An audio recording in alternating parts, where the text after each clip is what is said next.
O Fronteiras do Pensamento apresenta a segunda parte da conferência com o historiador e antropólogo Carlo Ginzburg.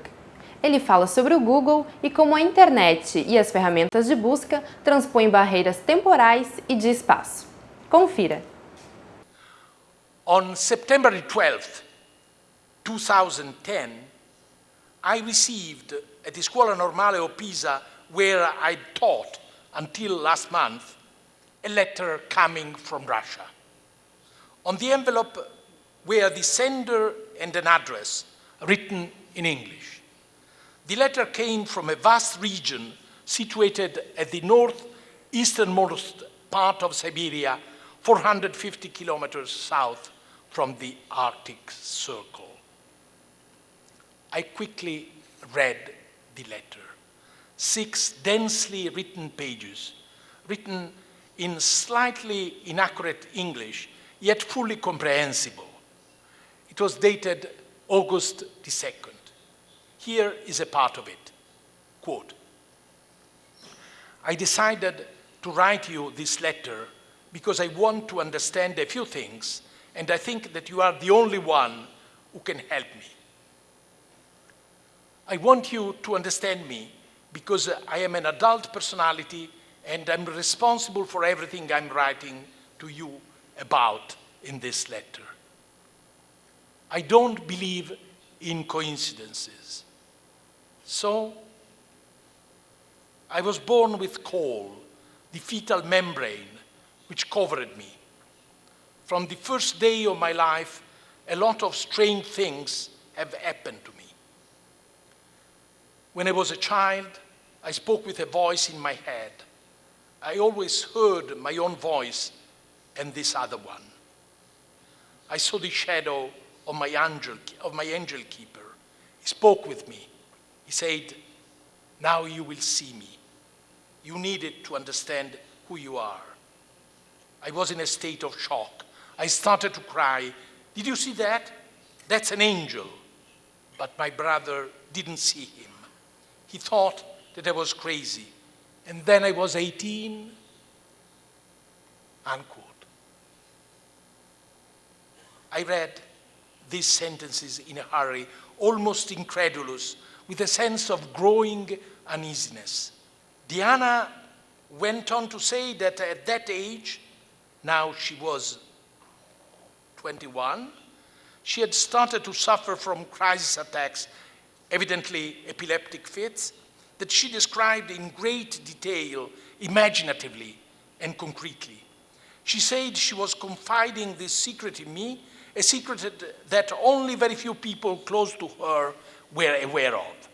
Among these, a Catholic priest who had allegedly christened her. She had asked him, do the Italian priests visit our church? She had asked him this, quote, because the angel told me that there is the one priest from Italy and he knew the legend about Benandanti. I was sure that it is true, unquote. I went on reading mechanically, increasingly incredulous. A complete stranger was writing to me from Siberia, telling me she had been born with caul and was talking to me about the Benandanti. The letter went on for 3 more pages. I spent the whole day doing examinations. In the breaks, I would think back to the letter with mixed feelings. Too many coincidences. And yet, in the questions raised in the letter, I felt the ring of authenticity. Quote, I read that the cult is still alive, and I read that it disappeared many years ago. Where is the truth? And how can I to find them? How can I to connect with them? I hope I'm not the only one, unquote. I thought it was impossible that anyone could have invented similar sentences, but I didn't feel like excluding that possibility. An invented letter that claims to be true is a hoax. Was Diana's letter a hoax? Questions of that kind are part of my trade. I ask myself them often, almost automatically. Anyone will ever happen to wonder, when faced with an email or a letter, is this an authentic message? Is it a joke? A trick? The tools used to answer these questions are the same for everyone, for someone who works as a historian and for anyone else. But if the letter signed by Diana was a fake, with which materials had it been packaged? Diana said she had not read my books, but spoke of an interview, evidently read on the internet, from which she had gleaned the news about me and my parents. Could even the legend of the Benandanti have reached her via the internet? Perhaps. But it was absurd to suppose that a Siberian girl surfing the web could have come across the Benandanti, an almost invisible needle hidden in an immense electronic haystack. The only plausible hypothesis, I thought, was that Father Giovanni, the Friulian priest, had spoken to Diana about the Benandanti. Diana said she had been the one to speak of them to the priest, arousing his surprise, but even this statement was clearly absurd. All of a sudden, I realized that the only clue for an external cross-check offered by Diana's letter was indeed represented by Father Ioanni, the Friulian priest called Giovanni, who had met Diana. It is to him, incidentally, that Diana had given the letter to, asking him to send it from Moscow to my address. I searched on Google Catholic Church X, the place where the letter had been written from. I soon found some news that mentioned the Salesians, priests belonging to a religious order, chiefly engaged in missionary activities, founded in the 19th century by Don Giovanni Bosco.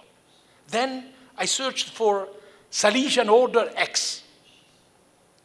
I soon found some news that mentioned, among other things, a certain Don Giovanni Furlan, a typical Friulian surname. A check in Google on the telephone directory of Udine, Friuli's main city, produced 19 Furlans. I wrote to my Friulian friends, asking them to find the email address of a Salesian called Giovanni Furlan residing in Moscow. The following day, I received the address. The Catholic Church, universal by name and in fact, was reflected, I thought, in Google's universal dimension.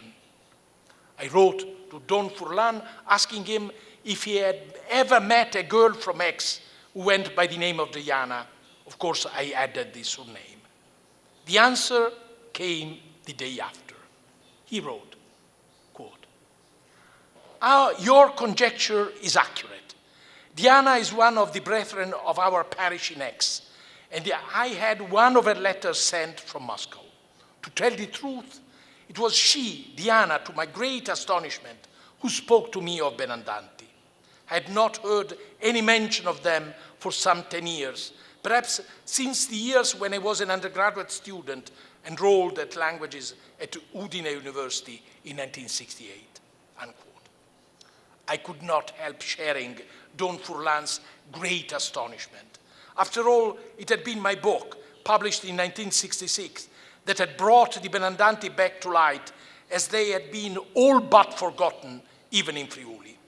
Who had allowed Diana to overcome the distance apparently unbridgeable between Siberia and Friuli, a distance that seemed to reproduce in reversed form that from which my research into the Sabbath stereotype had started? How had Diana managed to come across the Benandanti? I asked her, writing to the email address with which she had ended her letter. Very simple, she replied. I'd asked Google, born with coal, in Russian of course. Checking the matching item in Wikipedia in English, I found a link to my book on the Benandanti. By following my name, Diana had found an interview that I'd given years earlier while I'd been taking part at a summer school close to St. Petersburg. 2 moves on the web chessboard, It allowed Diana to find the Benandanti and me to find the Friulian priest identified as Father Ioanni. Google is, as everyone knows, a very powerful research engine. But without a question that starts it up, Google is a lifeless machine. My question was triggered by my trade, by the research I'd been carrying out for decades. What question had triggered off Diana's research? I called Diana on the phone, and we spoke to each on familiar terms right away. I sent her 2 of my books, translated into English, which I thought she might find interesting, I Benandanti and Storia Notturna. On October the 7th, I received a message, quote, "When you got my first letter, did it remind you of Maria Panzona?" Unquote. Yes, I'd thought of that. Maria Panzona, tried for being a Benandante in 1618, was sentenced 1 year afterwards to being banished from Latisana, the place where she lived, and the surrounding territory. She suffered from epilepsy. During the trial, she had an epileptic fit, and this forced the judges to adjourn the interrogation. I had not found other cases of epilepsy among the Benandanti. For this reason, after having spoken of the case of Maria Panzona, I concluded that the catalepsy in which the Benandanti had declared they would periodically fall into could be explained by means of popular religiosity, not by means of psychiatry. I'm certain that Diana could not care much for these considerations. She had read the pages dedicated to the trial to Maria Panzona. She had identified herself in her. She was moved by her misfortune. In the story of Maria Panzona, she had found confirmation of what she had known for some time, that she was a Benandante. It had been revealed to her by her angel. Then a series of confirmations had come along, the encounter with the Friulian priest, the exchange of letters with me. "I don't believe in coincidences," she had written to me. And then she had added, quote, "The truth for me is the first thing," unquote. "For me too," I replied to her. Sometime afterwards, she asked me, "Are you still an atheist?" She had read about it in an interview.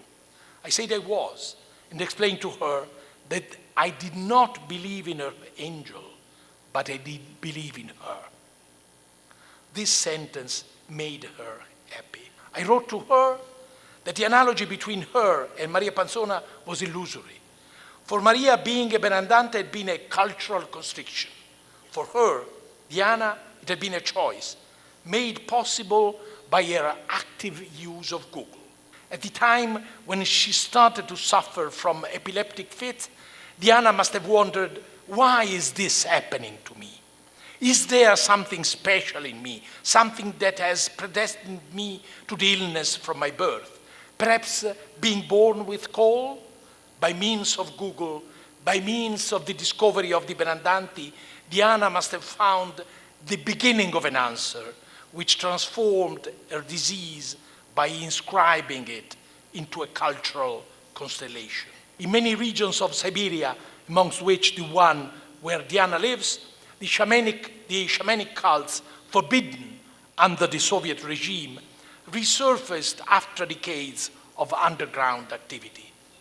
Diana could have subtracted herself from the stigma associated to the disease and the loss of conscience linked to it by identifying herself with a shaman.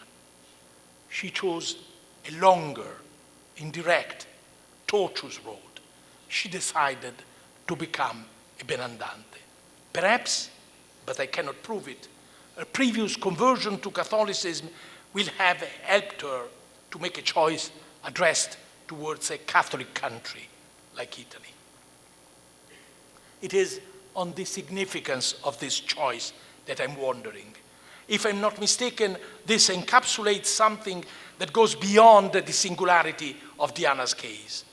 Google, this powerful instrument of cultural homogenization and thus control, albeit indirect, can be used in different and unpredictable directions.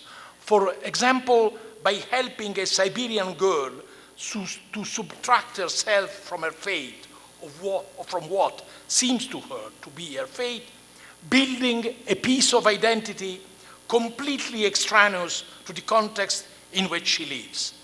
In a few minutes, thanks to Google, Diana abolished time and space, 5 centuries, 15,000 kilometers, 8 time zones. She autonomously re-elaborated in a totally anti-historical way, a historical tradition of which only an indirect echo had reached her. Idealizing Google would be senseless. Refusing to see the energy it can release would be equally senseless.